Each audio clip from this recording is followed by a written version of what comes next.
Alright guys, in today's video I'm going to try to show you how to use the gun broker to get an idea of what the value of your mill surplus guns are worth.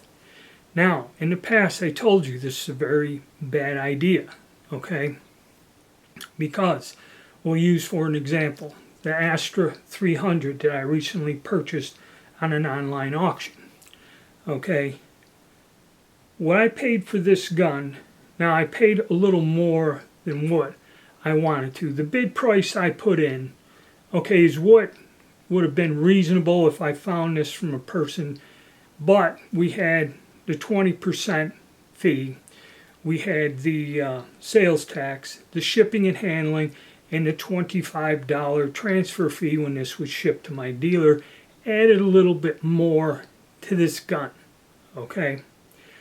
But it was still hundreds of dollars less than the asking price for the similar item on Gunbroker. So yes, I paid a little bit more than what I wanted. And again, you have to also think, of course now we're talking value in the selling end, but I did not buy that pistol to immediately sell it. I bought it because I wanted it for my collection. And probably if I live another 20 years before I expire, I will probably in that time be able, just wait over time to sell the gun and get my money back, plus with inflation a little more. Okay, so say you've got a pistol or you want to buy one. Okay, that's what I'm sorry about thinking that. I'm thinking on the sell side. Say you want to buy something like that. Well, what's it worth? Is it worth the $700-800 minimum bid price up to $1,800 on Gunbroker? The best way to do it is kind of like on eBay. You can go and type an item in and what do these sell for? Okay, and it'll give you a listing of all these auctions and what they sold for. So using that same thing, okay, and like I told you, a lot of these auctions and stuff, the prices I see things going for obviously have to be fake. So where can you go to get an honest idea? And this is from my personal experience. Okay, there's a lot of sellers out there that I really wouldn't trust, and their prices are quite exorbitant. All right, but say you want to buy one of those guns, what should you be paying? Like that. Should you pay $500? Is kind of like the max retail on this, or is it $750, $800? Okay, you should know.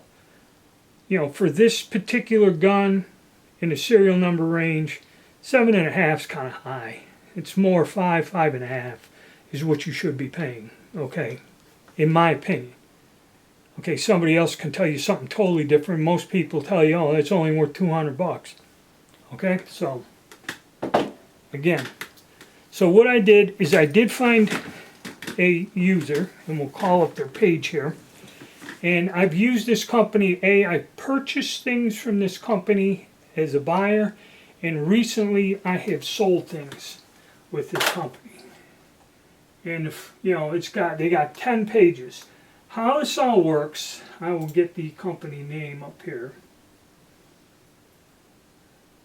Oh, come on, guys. All right. Let me get that up. This is the name of the company.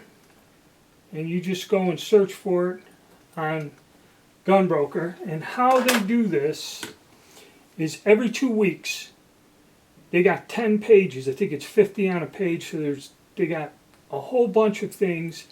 They run each auction starting off at a penny, and they run it for 2 weeks. And right now we're in the middle, Sunday. It's Sunday to Sunday, so all of the stuff we're looking at will end next Sunday. And when you consign something with them, you give them the item, it's looked over, they have an appraiser, and he writes the description in that, and we'll go to some. I found some guns. I'll go on my watch list here, and we'll look at some. We were just looking. Here's the Swiss Army pistol. They have one of these. Now, a little bit better shape than mine, okay? And they give you the description. They give you the year. Let's see if I can adjust this a little and zoom in. Okay, the write-up is pretty informative, but you can find this. So they give you the year, markings, serial numbers, you know, some of the descriptions, the sights and the optics, stock configuration, finish, and it says here refinished, finished originality, refinished arsenal reblued, which is what it looks like. But here's the key thing. This auction house gives you the bore condition. A lot of the big ones don't do it. A lot of them don't tell you. Bore condition. Bore is bright, rifling is sharp. In this writer's opinion, this bore rates a 10 out of 10. Then it gives you a final assessment. Gives you a little bit about the history, the round, and everything else. Okay? Now, how I use this, it started off at a penny. Okay, this is not exactly the same thing that I have. Okay, this pistol here has been refinished, but it is the same model. It's the older one. There's a newer one. And it gives you really nice detail of the gun. Okay, as you go through, you look at it, you can see if there's an issue with it. Now we'll look at the bids. Now, right now it's only at $350. And that's close to what I paid years ago for that gun. I think I paid the fellow $400 for that gun. So, we're looking, we got some bids here. And you look, one person here, again, and this one here is twice. So you got two people fairly interested. It's fairly early, you got a week. And that's about where it is. I believe, in my opinion, a rough guess, you know, the gun's worth about $5,000, $6,000. You kind of don't see them that often. I know if you find them somewhere else, they want close to $1,000 for them. But if you could get the gun for $600, it wouldn't be bad. And this will give you a realistic idea. Because, all right, say I listed the gun. What's to keep me from putting a $500 bid on there? Well, they watch this, they know, and part of the thing in the contract that you have with these people, they specifically state on there, do not bid on your own weapons. Okay, don't try bumping your bid up, because you will be removed from Gunbroker and they will never do business, and it nil and voids your agreement with them on the sale of these firearms. So they're pretty honest and above board on this, okay? So let's go back, and this is what's interesting. Here's our Mosin Nagant, just like I put up in the other video. Okay, same rig right here. Okay, same thing. And this has bore condition 7.5. Erosion. So the gun was used, refinished. Alright. Now, right now, like I told you, I paid $90-some for that gun. Right now, halfway through, and you'll never know until the actual end of the auction. See, that's why I have this on my watch list. When the auction ends, I can go back to ended auctions and I can see what was paid for this gun. Okay, and by who. So right now we got 16 bids on this, okay? And we'll look at some of the bidders. Sometimes I know some of these people are familiar to me, they're collectors. Not really. Hammer Down Arsenal is a dealer, FFL. That little FFL badge means that's a registered dealer with the gunbroker. And the check marks are verified people. In other words, when you get somebody bidding with the check mark, their address, their identity, and everything is verified.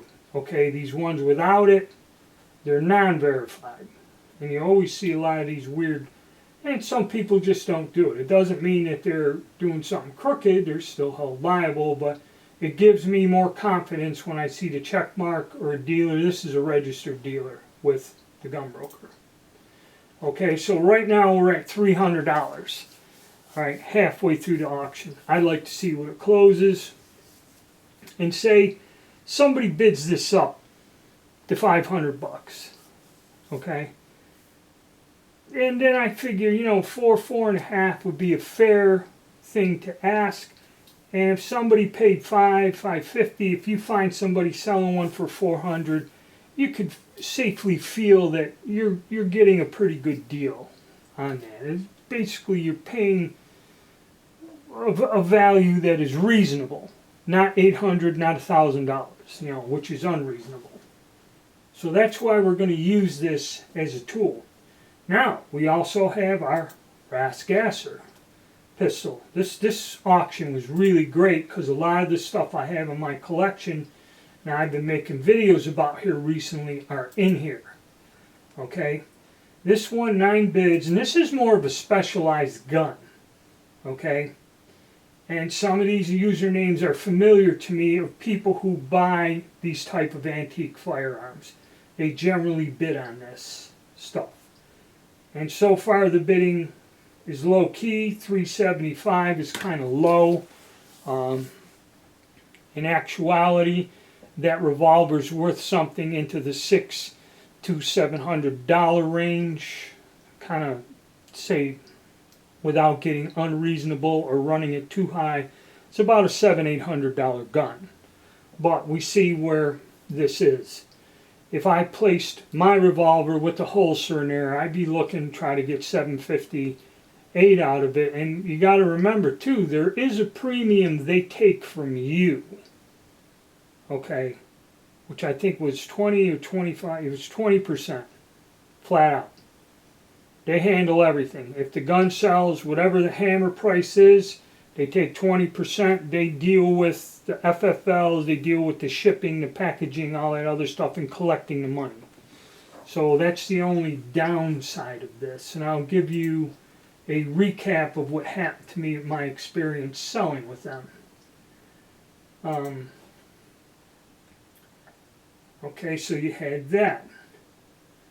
We also have this Swedish Husqvarna. And one of these, I've always liked these Italian 1910 Glicentes or whatever. I always wanted to kind of add one.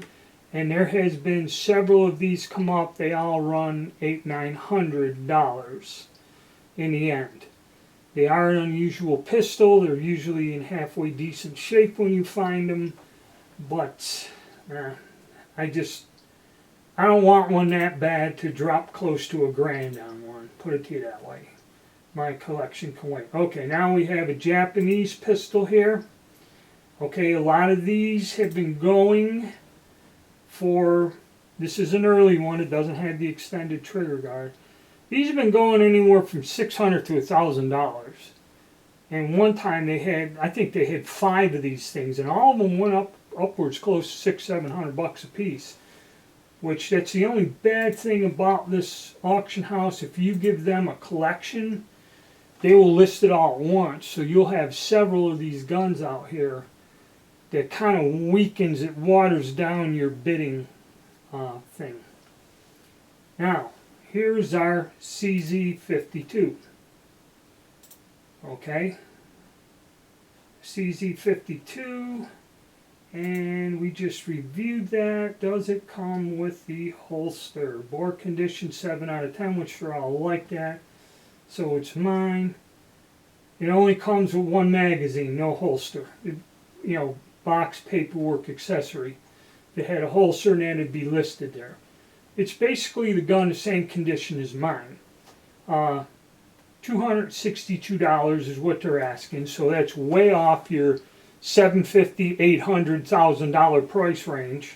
Okay, and look at the bid history. Not too many people, and all of them are a bit different. So you're not going to get You're not repeating bids towards the end. Next Sunday you'll see at the end of the auction, that's where people put the last minute bids in, and that's where it'll get. But I will do a video in a week or so with the auction results on some of these things that we've covered. Okay, so far most of the handguns we've covered are there. Now the interesting one, and this is one that surprises me, is the Polish P64. Okay, these were quite common. I believe I only paid like $2.50 for one when they were around. I bought a holster, a brand new little holster for $35 or something, the correct holster. And our bid history, 12 bids. Now you see one fellow bumped up somebody, so you had a number of bids here, and we're going up $445 already. I'm assuming this is going to be going upwards close to 500 bucks. Okay, which whenever these things come up, these little P65s, they're all in really nice condition. They go pretty high. Okay, I've seen some sell, and this is an honest indicator. I have not looked and seen what people are trying to sell them for, would buy it now on Gunbroker or nothing. This would be, if you wanted one and you had a price in your head, this would be the place to buy it. Okay, because it is an honest auction. Alright, we have the CZ50s, which I have one of them, ain't covered yet. This Yugoslav M57, I recently bought one of these about a couple years ago for about that price. We got 11 bids on it. Savage, I always wanted a nice Savage pistol. It's a 2. They go for anywhere from, depending on condition, some of these are rough, $450 to $500, but I just want to keep an eye on it. Here's a Norinco Type 66, which is a Tokarev knockoff, $195. I've seen some of these in the boxing act go for quite a lot of money, well over $500. Okay, Boyer, I remember these was like $125 for this little 25 automatic.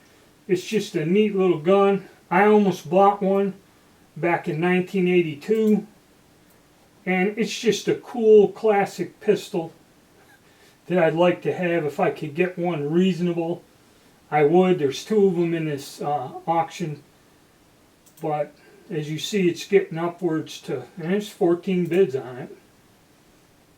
And it looks like one person really kind of wants this. When you see the person keep bumping and going, and you're down to 2 names, you kind of know this auction is going to go between them guys, or there may be somebody sitting in the background that'll just come in and put a $400 bid on it just to knock everybody off their feet. There's a CZ70, $225 is about what they're coming into, but still early. Hungarian model PPH 380. I've had several of these guns. $62. They were like $150 up to $200 and something. Now we got something like a French Gras, $245, which is low. Springfield, but this was a drill gun. It's nickel plated, but still $650 for a Springfield 1896 Craig 3040. Now, 88 commission guns. Okay, I looked at this, nothing real special. It is a German gun. It's fairly matching. The bolt's mismatched. It's, I'd say, in good to very good condition. I'm not quite sure about the bore, but it's a common gun. But already we got 11 bids and we got it up to $400. It looks like one individual ran this up. Okay, just trying to get, figuring out, is it just $5, $10? So nothing unusual here, but $400. The going rate at one time was about $250 to $300. So as you see, this is an increase. French chat spot, they go for $800 to $1,000. We're only at $304. A lot of these older guns are starting to lose interest. Japanese Type 44 carbine. Now this is one of the more odd guns. This is that carbine with the, I think the folding bayonet on there. Yeah. And the little hook. This is a bit more unusual, and this has already gone up to $665, which I know these are unusual. And the bore condition, 6.5. It's gray, worn. That's usually how you find them. The 6.5 is the bore is really, it's hard to find a decent bore on any of them, long rifles or whatever. But that is an unusual gun, but we're already at 665. I'd be very curious to see what this goes out for. Now here's another gun. I have one of these and we'll cover these. Is the French Mas 36 rifle. When they came in the 80s, they were $65 to $70, $65 to $80, and they're like brand new, wrapped in wax paper and that. They're not as nicely made as a German Mauser, but they're a good gun. They're an accurate rifle, and they shoot well. But I mean, they were a dime a dozen and stacked up like firewood at the gun show. And I had all three different types of them, or two or three different types. And, you know, what's the value on them? They do go for about $400. When I was looking to get an example again, I went and looked, and right now we're at $440. Okay, and normal bidding. One guy kind of bumped this guy kind of wants it. You got to assume he might have put $5 on it. Okay, so probing them any further, unless you're ready to go to $500, I wouldn't bump this fella, unless it's towards the end, and how bad you want to buy it. Now, here's another example. We're going to go to the Mas 36, and this is the one that has the grenade launching spigot built into the end of it. And how this one is different, it has the rubber butt pad. I had one of these. It has a rubber butt pad, and then on the front end, oh, it's got the rubber pad, but it doesn't have the grenade launcher on it. Ah, they're pulling a fast one on you. There was one with a built-in grenade launcher. This isn't it. This is just a standard one that has a rubber butt pad on it. Alright, but now, we've seen $440. Now this one, obviously the guy didn't look through. He thinks it's the other model. And he's already got $650 on it. So let's look at the bid history and try to read this. You see standard thing, one guy bumped.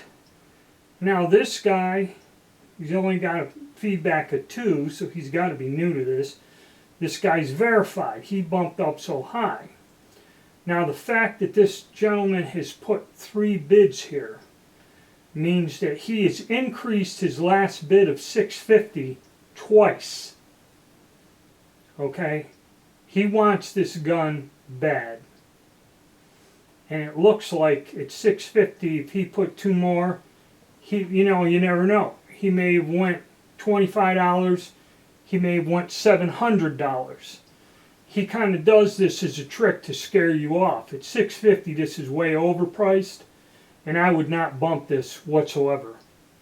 Okay, so basically he kind of did this to ensure that his bid of $650 isn't screwed with.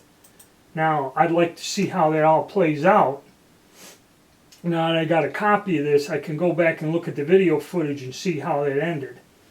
So this is strange. That's way too much for one of these guns. Way too much. But, like I said, this is a legitimate auction. And we got a Dutch Beaumont, $175. Usually these have been hovering. They're all in about the same condition. If you can get $350, I think I put one up. If you can get $350 out of them, that's about the going rate. $350. You shouldn't really be paying more. They're all in basically the same condition. I've had several of them, and they've kind of not gone up. Some people try to run them up to $500 and that, but $350, you're not going to get no more than $400 for one, and I wouldn't pay no more than $400 for one. Okay, so let's draw this back.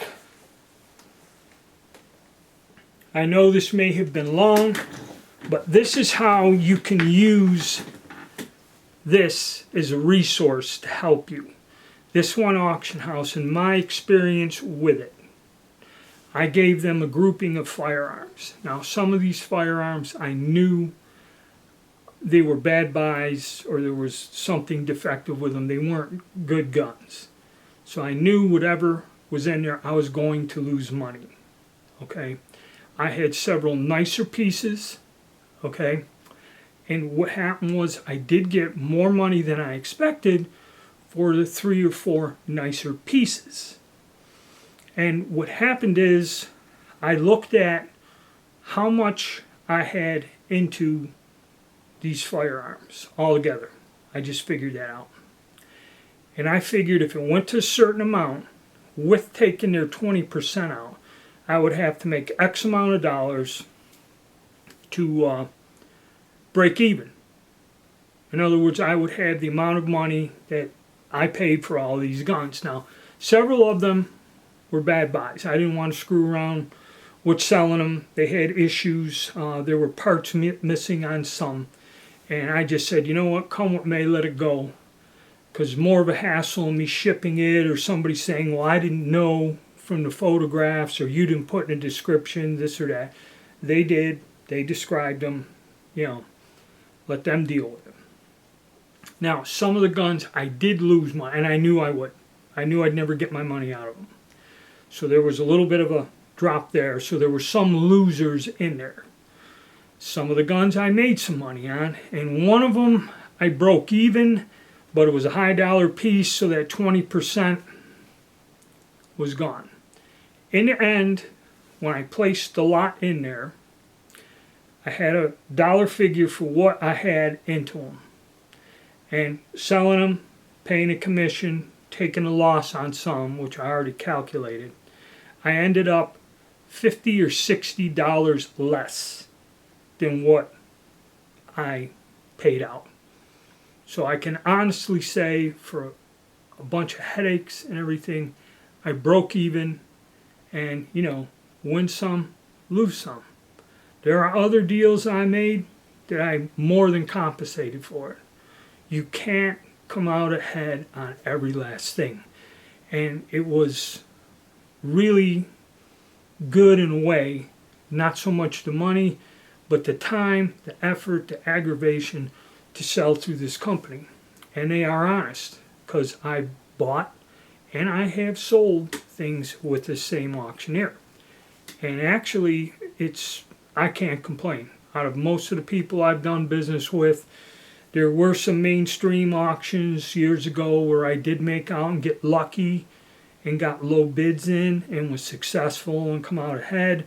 But nowadays there's so much competition and so many people put ridiculous prices on Milsup guns that a lot of these online auction houses, I know Mike B covered them, you can find reasonable deals on a lot of online auction houses. Okay, but this place here, from my experience, put it out there, starts at a penny, whatever it is, it is. Okay, and that's one way of showing how the market is and how you can get a fair price and what somebody's paying for it is fair. Like I said with the Mosin Nagant, say they run it up to 500. Then you'd go around and try to get one for 4, 4.5, knowing saying that 500 is 100% max retail. Now the only bad thing is you do get people bidding, like that one rifle is $600 is way too much for that French rifle. And this individual wants the gun. So you got to be able to read the auctions. Okay? A French Moss is not really worth, I don't believe it is myself. Maybe to you it's worth $600. Obviously to this guy it is, because he's bid it up. But you got to read that. It's unusual. The going rate I seen for him was $400. So $450 is a reasonable price, maybe with inflation. And the last time I looked was 5-6 years ago. Maybe people will fork over $500 for a nice one. Okay? I don't know. You know, so if you have one and you want to sell it, You could always tell somebody, I want 5, and if he says, I'll only give you 4, take it. Don't say, I want $250 for it, and then the guy will try to knock you down $50 and get it for 2, then try to run off and sell it for 400 or 500. Okay, that's where you got to use your own sense, and you got to read this. This is one tool that I use to read this. And I don't like telling people what I think the guns are worth, because someone will go, well, I got this gun, or it was left to me, you know, a relative gave me the gun, or it come out of my granddad's estate, and I got it, what's it worth? You know, and if you go to Gunbroker and just look at the buy it nows on it, you're going to probably see $700. It's not worth $700, realistically. And, you know, again, are you a collector? Did you just get it? You know, if you just want to sell it and you want cash and you got nothing into it, $300, and somebody will buy it pretty damn fast probably and not argue with you. But, you know, if you want to buy it for a collection and the only way you can find it is on these auctions, you really shouldn't pay $4.5. $500's a stretch, but maybe that's what they go for now. Okay, and it also depends on how bad you want it in your collection. Like I said, with that little 300, kind of paid more than I thought I should, but I really wanted it in my collection. So no harm done, and actually it's an interesting gun. People like them, and like I said, you know, years from now, I just hang on to it for 10 years, and I easily get my money out of it probably, if not more, you know. So you got to look at it that way. Alright guys, I hope this helps you, and I hope this answers some questions and helps you in this hobby get an idea on the values, a realistic idea on the values and what you should pay or what you should try to sell if you're deciding you want to sell. Don't undersell yourself, you know, on these firearms. And that's something you got to learn with time. Alright, so I hope this helps. Please subscribe, hit the like button, and stay tuned.